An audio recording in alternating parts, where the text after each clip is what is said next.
হয়তো এখন free fire delete করার সময় এসে গেছে, কারণ ফ্রি ফায়ার হয়তো এখন আর 30 FPS ইউজারদের জন্য নয়।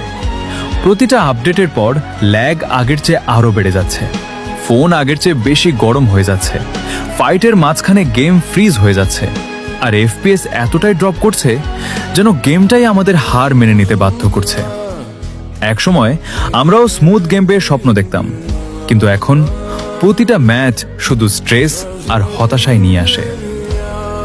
হয়তো এখন ফ্রি ফায়ার শুধু হাই FPS ডিভাইসের জন্যই একটা গেম হয়ে গেছে, আর আমাদের মতো লো এন্ড ডিভাইস প্লেয়াররা শুধু দর্শক হয়েই রয়ে গেছি।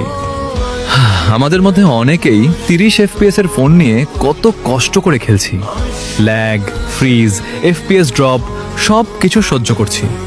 কিন্তু শুধু কষ্ট করেই তো হবে না, একদিন তো নিজের জন্য একটা ভালো ফোনও কিনতে হবে, আর সেই সুযোগটা হয়তো টুর্নামেন্ট খেলেই তৈরি হতে পারে। যদি নিজের স্কিলের ওপর বিশ্বাস থাকে তাহলে গেম ক্লাব বিডিতে টুর্নামেন্ট খেলতে পারো। ভালো খেললে প্ল্যাটফর্মের নিয়ম অনুযায়ী পুরস্কার জেতার সুযোগও আছে। হয়তো সেই টাকাই একদিন তোমার নতুন ফোন কেনার পথে প্রথম ধাপ হবে। এখনই গুগলে গেম ক্লাব বিডি সার্চ করো।